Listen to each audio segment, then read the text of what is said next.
Filtering the Truth Kidney Talk Radio, the new podcast talking about everything kidney related.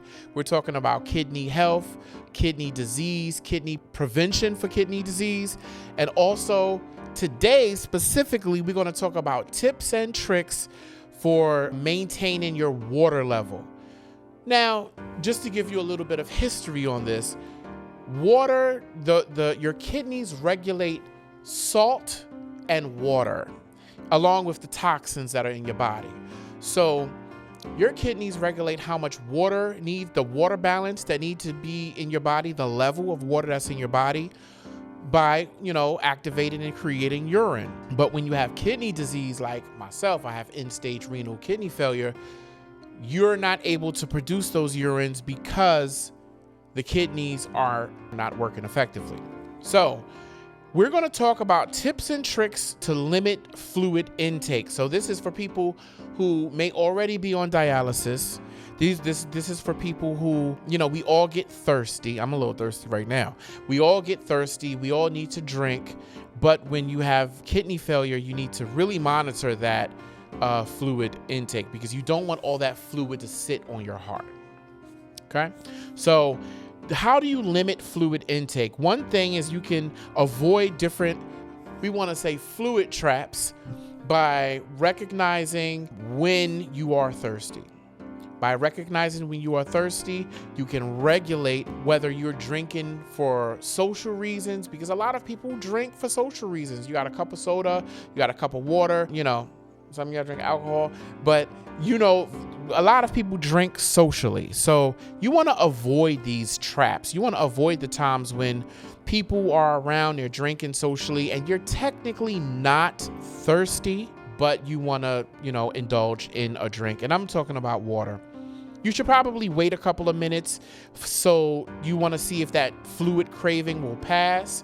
If the fluid cravings stay around, one good idea is to eat ice chips. You have ice chips, freeze the bottle of water.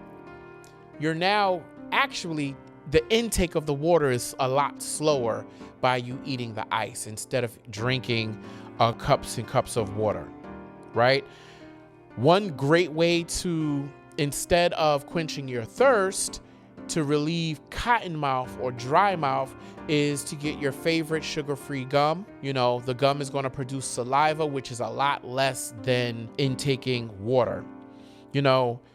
Keep your lips moist. It may sound a little funny, but these are proven techniques that work for people that have kidney disease.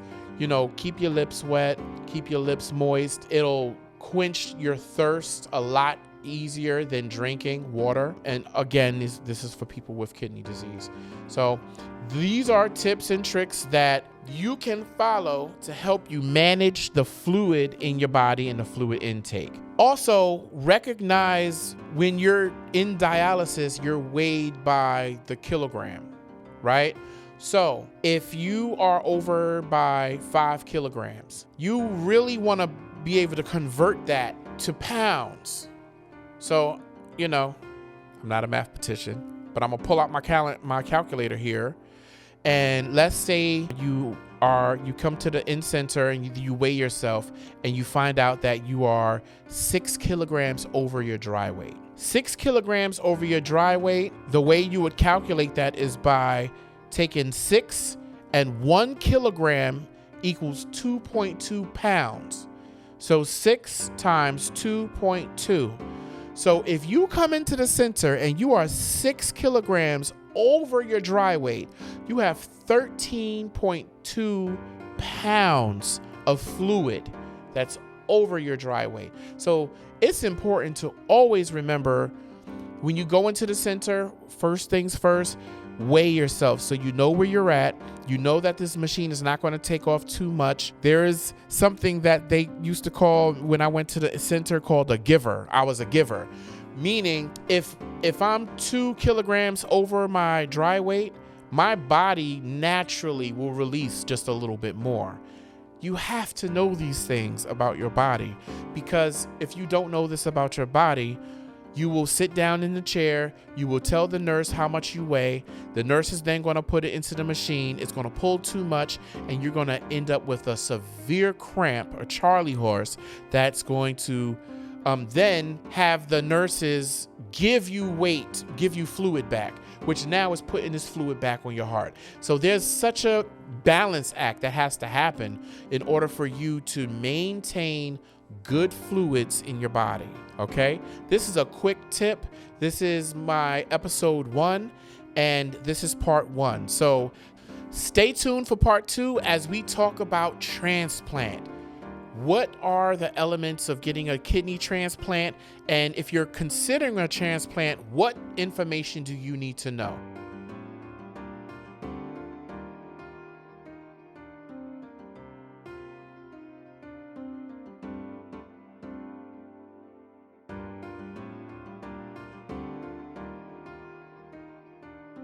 All right, so this is part 2 of Filtering the Truth Kidney Talk Radio with Keith Burrows. I am your host. And in this part, we're going to talk about kidney transplants, facts about it, the truths about it, and what can it do. Just off the top, kidney transplantation gives you a higher quality of life. You won't have to do dialysis anymore. You won't have to regulate the salt in your body, the acid base in your body. You won't have to regulate the fluid in your body, because by having one kidney in your body, it will kick in and start to produce the urine that you need, which means it's also filtering the toxicity of your body. So it's going to be kicking in and throwing out the toxic waste of your body. And this is what you need kidneys for. Now, 5 things that you should know. Kidney transplant is a treatment, not a cure. Okay? Receiving a kidney means that your quality of life overall will be enhanced, but some people will need more than one kidney transplant in their lifetime. So that's important to know. If you get a kidney transplant, it's not the end all be all. You might at some point need another transplant, okay? So there's 2 types of kidneys that you can receive. Kidney number 1, which is the best type of kidney that you can receive, is a kidney from someone who's living. A living donor is the very best type of kidney that you can receive. But you can also receive a kidney from someone deceased. So it's very important to know, God forbid someone gets into a car accident and they pass away from the car accident. The kidneys can be used for transplantation in someone who has end-stage renal failure.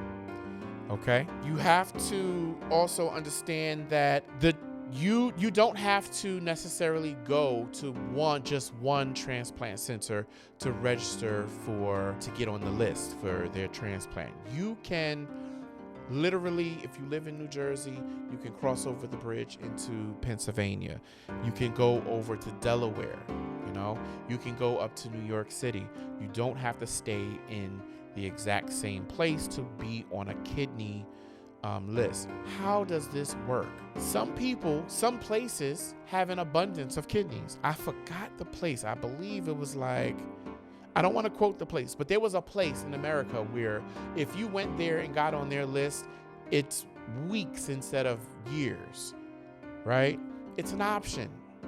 When we're talking about your life and how important your life is, these are options that you need to know about and be willing to explore.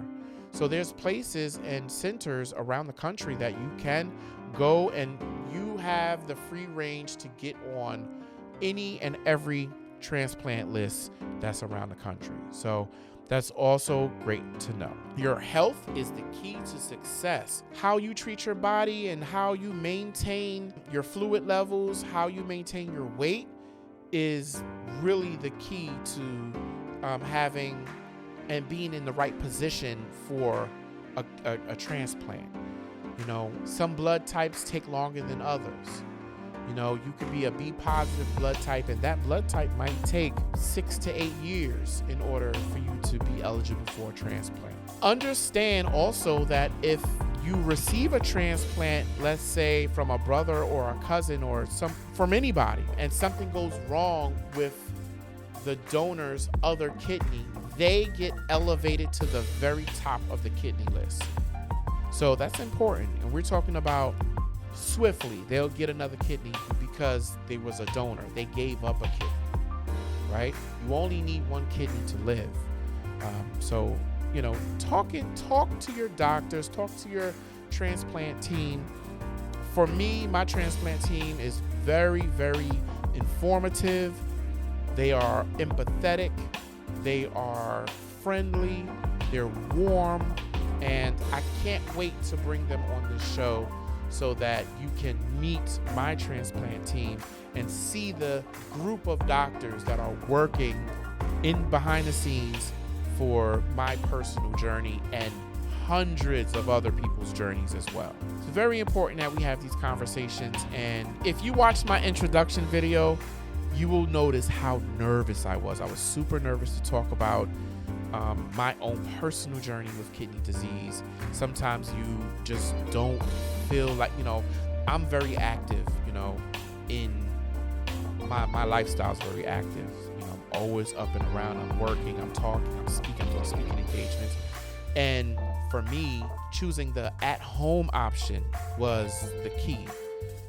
Me doing dialysis at home with this wonderful machine called Next Stage really gave me my quality of life back. While I'm in transition waiting for a kidney, I am on the kidney transplant list. So while I'm waiting to receive a kidney, which can take some time, in the meantime, I transitioned from being in center to doing my dialysis treatments at home. And I can't say it's unexplainable because I'm going to explain just how important that transition was for me. One big benefit is I was able to travel. Now, you're able to travel. You might be saying if you do dialysis, well, I know I can travel with in-center dialysis. Yes, but I don't have to travel to an in-center.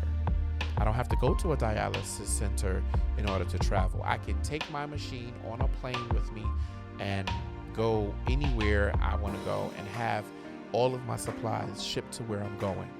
So that's one major benefit of doing dialysis at home. And as we go through this journey about kidney disease, I want to educate people who don't have kidney disease as well, because 37 million people, adults in the United States, currently have some form of kidney failure. It's sneaky. It's something that creeps up on you. So 37 million people have some form of kidney disease. And this is something that if I can prevent people from getting to the stage that I'm at with end-stage renal failure, I'm going to do all that I can to do that. So this is episode 1. I can't believe I got episode 1 down. I'm going to continue to be an advocate for every last one of you with kidney disease. I'm talking about, I'm going to ask the questions to the doctors that you might have trouble finding answers to. I am going to bring doctors here. I'm going to start a blog where I am logging my own personal successes and triumphs and also setbacks in this process of either waiting to get a transplant or having someone that I know or even a stranger give me a kidney, a life-saving kidney. So we're going to wrap up this episode. Our next episode is going to be deep because we're going to talk about dealing with depression and anxiety. So I don't want to veer too far away from kidney disease, the topic, prevention, what can we do? But I also want to talk to people who are dealing with the day-to-day depression and anxiety of having this disease. Okay? Help is on the way. My name is Keith Burrows. This is Filtering the Truth Kidney Talk Radio. Have a wonderful day.